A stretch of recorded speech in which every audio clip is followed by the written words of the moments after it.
नमस्कार, मी वृषाली पाटील बातमीपत्रात आपलं स्वागत करते। सुरुवातीलाच पहिली महत्त्वाची बातमी ती म्हणजे आज देखील कोंडी जी आहे ती कायमच आहे, कारण बेस्ट संपाचा आजचा दुसरा दिवस आहे। बेस्ट संपामुळे मुंबईकरांचे अतोनात हाल होत आहेत आणि रिक्षा टॅक्सीची मनमानी भाडे आकारणीमुळे मुंबईकर त्रस्त झालेत। मुंबईतील 22 लाख प्रवाशांचे प्रचंड हाल होत आहेत। संपाच्या दुसऱ्या दिवशीही मुंबईकर जे आहेत ते वेठीसच आहेत। या बेस्टच्या संपामुळे चाकरमान्यांचे मोठ्या प्रमाणात हाल झालेत आणि बेस्टचा संप असल्यामुळे रिक्षा आणि टॅक्सी चालक मनमानी भाडे आकारणी करत आहेत।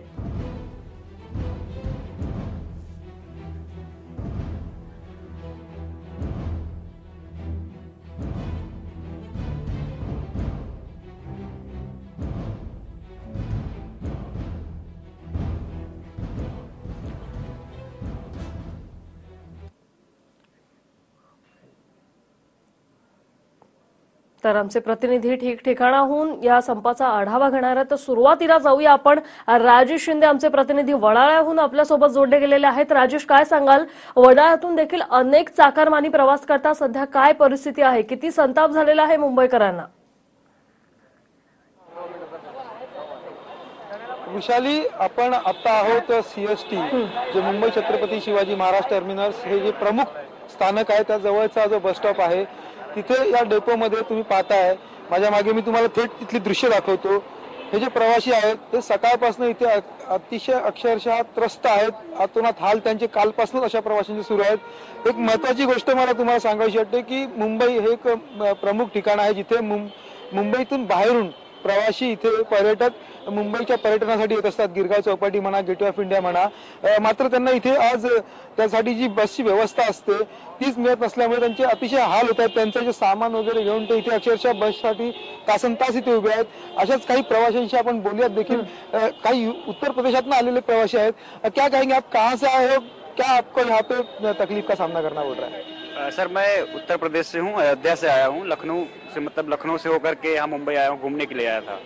तो अभी यहाँ पे बस की प्रॉब्लम चल रही है। आज मतलब यहाँ पे हड़ताल चल रहा है, स्ट्राइक हो गई है, तो घूमने में काफ़ी हम लोग को प्रॉब्लम हो गया यहाँ पे। तो कुछ अलग कुछ व्यवस्था यहाँ पे पर्याय व्यवस्था कोई प्रशासन द्वारा की गई है, ऐसी कुछ आपको दिखाई दी यहाँ पर? ऐसा तो भी सर कुछ हमको दिख नहीं रहा है फिलहाल। हम लोग सुबह से ही टहल रहे हैं यहाँ पे, तो पता चला कि बस का हड़ताल चल रहा है, तो काफ़ी कुछ समस्याएं हमको दिख रही हैं यहाँ पे। आपण काय सांगाल? आपण मुंबईकर आहात, ऑफिसला जायचं, चाकरमानी वर्ग आहात, कालपासूनच तुम्हाला हा सगळा त्रास सहन करावा लागतो। काय आजचा दिवस कसा जातोय? कालचा दिवस होता तर आजचा दिवस आहे। ऍक्च्युली कसं त्यांचे पण काही मागण्या त्या पूर्ण झाल्याच पाहिजे। त्याही घर सांभाळतात, त्यांना एक पोरबाळ आहे, संसार आहे, त्याच्यामुळे त्यांचे पण जे प्रॉब्लेम्स आहेत ते सॉल्व्ह झालेच पाहिजेत। ऍक्च्युली कसं आहे, ट्रेनच्या हिशोबाने जो आहे ट्रेन चालते, पब्लिक येते, पण कसं आहे रोडवरती ही जी ट्रेन चालत नाही, बसच चालते, त्याच्यामुळे त्यांचा विचार सरकारने केला पाहिजे।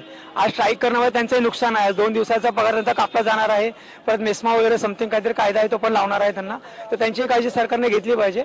पब्लिक तर रोजच येते, पण ते सरकार मान्य आहेत, नोकर चाकर आहेत, त्यांचाही त्यांनी विचार केला पाहिजे सरकारने। मग तुमच्या आमच्या जो त्रास सहन करतोय आपण, या त्रासाला जबाबदार कोण? मग सरकार। असं तर विचार करायला तर सरकारच आहे, कारण काय ऍक्च्युली त्यांच्या जर मागण्या पूर्ण झाल्या असत्या तर त्या लोकांनी असं स्ट्राईक केलं नसतं। निश्चितच राजेश, खरं तर पर्यटकांचे तर हाल होतच आहेत, पण चाकरमान्यांचे देखील हाल होत आहेत। आता आपण जाऊया, विनायक डावरुंग आमचे प्रतिनिधी आहेत जे वडाळ्याहून आपल्याबरोबर जोडले गेलेले आहेत। विनायक, काय सांगाल? खरं तर बेस्टच्या संपामुळे टॅक्सी चालक जे आहेत ते मनमानी भाडेवाढ आता त्यांनी केलेली आहे, त्यामुळे मुंबईकरांच्या खिशाला मात्र कात्री लागली आहे, काय सांगाल?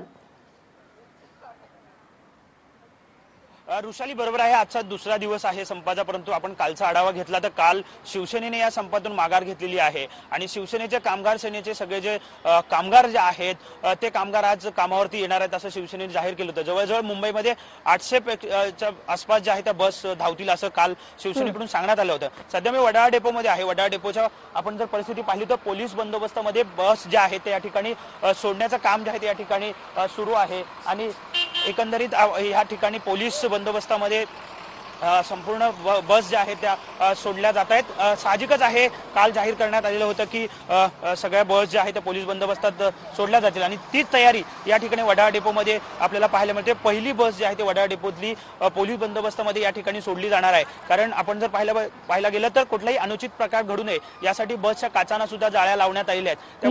निश्चितच आज तरी बसेस सोडल्या जाणार का याकडे सगळ्यांचंच लक्ष आहे। आता जाऊया आपण अंधेरीला, जिथे आमच्या प्रतिनिधी मीनाक्षी म्हात्रे आहेत।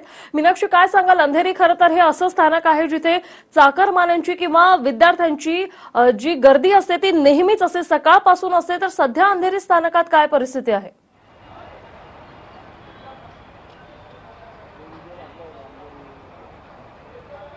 वृषाली, सकाळपासूनच कालसारखीच परिस्थिती जी आहे ती या ठिकाणी पाहायला मिळते. कारण अंधेरी हे असं जंक्शन आहे जिथून लोक सेंट्रलला त्याचबरोबर हार्बरला प्रवास करतात, कारण वेस्टर्न सारखा हा मार्ग आहे आणि या ठिकाणाहून अनेक लोक जी आहेत, प्रवासी जे आहेत, प्रवास करतात. मोस्टली जर पाहिलं तर अंधेरी स्थानकाबाहेरच लागून हे डेपो आहे, कारण मेट्रो देखील इथे जोडला गेलेला आहे आणि ह्याच्या बाजूलाच हे डेपो आहे. त्यामुळे मोठी गर्दी या ठिकाणी असते आणि त्यामुळे बेस्टच्या ज्या स्ट्राईकमुळे या ठिकाणी चाकरमान्यांना मोठा त्रास सहन करावा लागतोय. मात्र कालसारखीच परिस्थिती आज देखील या ठिकाणी आपल्याला पाहायला मिळते. सकाळपासून एकही बेस्टची बस आपल्याला या ठिकाणी पाहायला मिळाली नाहीये आणि ज्याप्रमाणे मी सकाळी पहाटेच या ठिकाणी काही चाकरमानी होते त्यांच्याशी बातचीत केली तेव्हा त्यांच्याकडून कळालं की काल ज्या परिस्थितीमध्ये ते प्रवास करत होते, 14 रुपये बसचं भाडं असतं आणि ते 14 रुपये ऑटो रिक्षानी त्यांच्याकडनं 70 रुपये भाडं घेतलेलं आहे. अगदी 10 ते 15 मिनिटाच्या अंतरावर तो मुंबईकरांना नक्कीच बसत आहे. धन्यवाद तीनही प्रतिनिधींना आणि या संपाचे अपडेट्स आम्ही तुमच्याकडून घेतच राहणार आहोत. पण तुर्तास धन्यवाद.